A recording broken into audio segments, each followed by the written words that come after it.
Hey guys welcome back. ഒരു budget entry level ഫോണാണ് പോക്കോയുടെ C71 എന്ന മോഡൽ.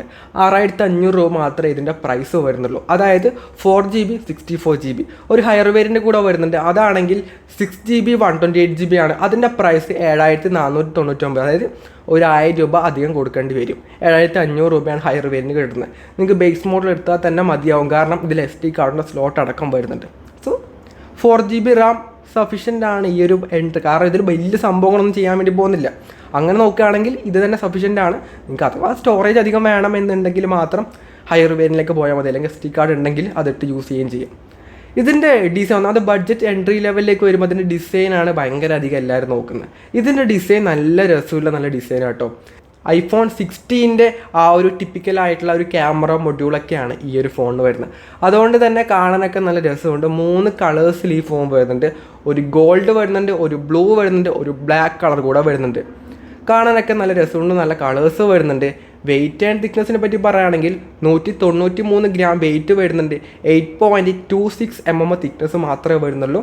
അത്യാവശ്യം ലൈറ്റ് വെയിറ്റ് ആയിട്ടുള്ള ഫോണാണെന്ന് പറയാം. അങ്ങനെ അത്ര ലൈറ്റ് വെയിറ്റ് അല്ല, എന്നാൽ കുഴപ്പമില്ലാത്ത നല്ല ഒരു medium range weight and thickness മാത്രമേ ഈ ഒരു ഫോണിന് വരുന്നുള്ളൂ. IP52 IP റേറ്റിംഗ് ഒക്കെ കൊടുത്തിട്ടുമുണ്ട്. പിന്നെ 3.5 ഓഡിയോ ജാക്ക് വരുന്നുണ്ട്. Type-C ചാർജിങ് പോർട്ടാണ് വരുന്നത്. സൈഡ് മൗണ്ട് ആയിട്ടുള്ള ഫിംഗർ പ്രിൻറ്റ് സ്കാനറും എല്ലാം ഈ ഒരു പ്രൈസ് പോയിന്റ് കൊടുത്തിട്ടുണ്ട്. അതിലൊന്നും ഒരു ഇഷ്യൂസും പറയാനില്ല. അതുകൊണ്ട് ഡിസൈൻ ആൻഡ് ബിൽഡ് പ്ലാസ്റ്റിക് ആണ്. പിന്നെ 6500 രൂപക്ക് പിന്നെ ഗ്ലാസ് ബാക്കൊക്കെ ഉള്ള ഫോണുണ്ട്. അതൊക്കെ ചില പോക്കോടെ തന്നെ ഫോൺസിലുണ്ട്. പക്ഷേ ഇതിലങ്ങനെയൊന്നുമില്ല. ഒരു പ്ലാസ്റ്റിക്കിൻ്റെ ബാക്ക് പാനലാണ്. സോ അതൊക്കെ മതി. എല്ലാവരും കവറൊക്കെ ഇട്ടാണ് യൂസ് ചെയ്യുന്നത്. അതുകൊണ്ട് അതൊന്നും വലിയ സംഭവമായിട്ടൊന്നും കാണേണ്ട ആവശ്യമില്ല.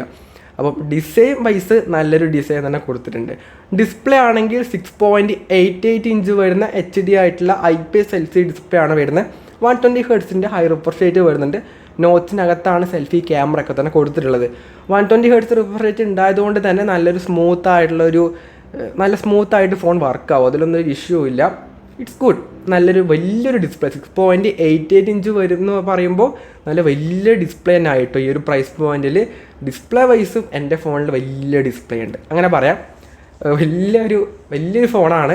പിന്നെ ക്യാമറ ആണെങ്കിൽ 32 MB ഒരു ഡ്യുവൽ റിയർ ക്യാമറ വരുന്നുണ്ട്. 32 MB ആണ് പ്രൈമറി ക്യാമറ. പിന്നെ ഒരു സെക്കൻഡറി ആയിട്ട് ഒരു ഓക്സിലറി ലെൻസ് വരുന്നുണ്ട്. അതൊന്നും വലിയ യൂസ്ഫുൾ ആയിട്ടുള്ള കാര്യമല്ല. സെൽഫി ക്യാമറ ആണെങ്കിൽ 8 MB സെൽഫി ക്യാമറയും വരുന്നുണ്ട്. 1080p തന്നെ വീഡിയോസും ഷൂട്ട് ചെയ്യാൻ വേണ്ടി പറ്റുന്നുണ്ട്. ഈ റേഞ്ചിൽ വരുന്ന ഒരു ഡീസൻറ്റ് ക്യാമറ എന്നല്ലാതെ ഈ റേഞ്ചിൽ വലിയ ക്യാമറയൊന്നും ഉണ്ടാകത്തില്ല. അതുകൊണ്ട് 32 ചില ഫോണിൽ 15 MB ഉണ്ട് എന്ന് പറയേണ്ട ആവശ്യമില്ല. കാരണം എല്ലാത്തിലും ഒരുപോലെ തന്നെയാണ്. വലിയ ഡിഫറൻസ് ഒന്നും ഉണ്ടാകാൻ വേണ്ടി പോകുന്നില്ല. ഒരു നല്ലൊരു ക്യാമറ ഇതിന് വരുന്നുണ്ട്. വേറെ ഒന്നും ഞാൻ പറയുന്നില്ല. പിന്നെ പെർഫോമൻസ് ആണെങ്കിൽ ഇതിൽ വരുന്ന യൂണിസോക്കിൻ്റെ T7250 എന്ന ചിപ്സെറ്റാണ് വരുന്നത്. പെർഫോമൻസ് അങ്ങനെ നോക്കേണ്ട ആവശ്യമില്ല. ഇതിൽ ബേസിക്കായിട്ട് നിങ്ങൾക്ക് ചെയ്യാൻ പറ്റുന്ന കാര്യങ്ങളൊക്കെ ചെയ്യാൻ വേണ്ടി പറ്റും. അല്ലാതെ ഇതിൽ ഗെയിമിങ്ങോ കാര്യങ്ങളോ ഒന്നും ഉദ്ദേശിച്ചിട്ട് ആരും ഈ ഒരു ഫോൺ എടുക്കത്തില്ല. അത് കളിക്കണമെന്നുണ്ടെങ്കിൽ കളിക്കാനൊക്കെ പറ്റും. വലിയ ഇഷ്യൂസ് ഒന്നും ഉണ്ടാവില്ല എന്നേ ഉള്ളൂ. അതുകൊണ്ട് നിങ്ങൾ അതൊന്നും നോക്കേണ്ട ആവശ്യമില്ല. അത്യാവശ്യം ഈ റേഞ്ചിലെ ബാക്കിയുള്ള ഫോൺ പോലെ തന്നെ ആ ഒരു പെർഫോമൻസ് ഇതിനും കിട്ടും. വലിയൊരു കുഴപ്പമൊന്നും ആ കാര്യത്തിലും പറയാനില്ല. ലേറ്റസ്റ്റ് ആയിട്ടുള്ള Android 15 ആയിട്ടാണ് ഔട്ട് ഓഫ് ദ ബോക്സ് ആയിട്ട് വരുന്നത്. അതൊരു ഹൈലൈറ്റ് ആയിട്ടുള്ള കാര്യമാണ്. ഈ ഒരു പ്രൈസ് പോയിന്റിലും ഇപ്പോൾ ലേറ്റസ്റ്റ് ആയിട്ടുള്ള ആൻഡ്രോയിഡ് ഉള്ള ഫോൺ കിട്ടുന്നുണ്ട്. ഇനി അപ്ഡേറ്റിൻ്റെ കാര്യം പറയുകയാണെങ്കിൽ 2+4 ഇയേഴ്സിൻ്റെ ആൻഡ്രോയിഡ് അപ്ഡേറ്റും ഇവിടെ റിയൽമി പ്രൊവൈഡ് ചെയ്യുന്നുണ്ട്. 4 വർഷത്തേക്കുള്ള സെക്യൂരിറ്റി അപ്ഡേറ്റും ഈ ഒരു ഫോണിൽ കൊടുത്തിട്ടുമുണ്ട്. സോ അങ്ങനെയുള്ള എല്ലാ കാര്യങ്ങളും വരുന്നുണ്ട്. പിന്നെ ബാറ്ററി ആണെങ്കിൽ 5200 mAh ബാറ്ററിയും 15 വാട്ടിൻ്റെ ചാർജറും ബോക്സിനകത്ത് തന്നെ കൊടുത്തിട്ടുമുണ്ട്. ഇതാണ് ഈ ഒരു ഫോണിൻ്റെ സ്പെസിഫിക്കേഷൻസ്. എങ്ങനെയുണ്ട് എന്ന് പറഞ്ഞു കഴിഞ്ഞാൽ ഈ ഒരു 6500 രൂപക്ക് നല്ലൊരു ഫോൺ. അത്രയേ ഉള്ളൂ, നല്ല ഫോൺ. ഈ റേഞ്ചിൽ പിന്നെ ഇതിൻ്റെ അപ്പുറത്തേക്ക് നമ്മൾ പ്രതീക്ഷിക്കേണ്ട ഒരു ആവശ്യമില്ല. എല്ലാ കാര്യങ്ങളും വലിയ ഡിസ്പ്ലേ, നല്ല ക്യാമറ, നല്ല ബാറ്ററി ലൈഫും നല്ല ഡിസൈനും എല്ലാം കൊടുത്തിട്ടുണ്ട്. ഒരു കുഴപ്പവും പറയാനില്ല.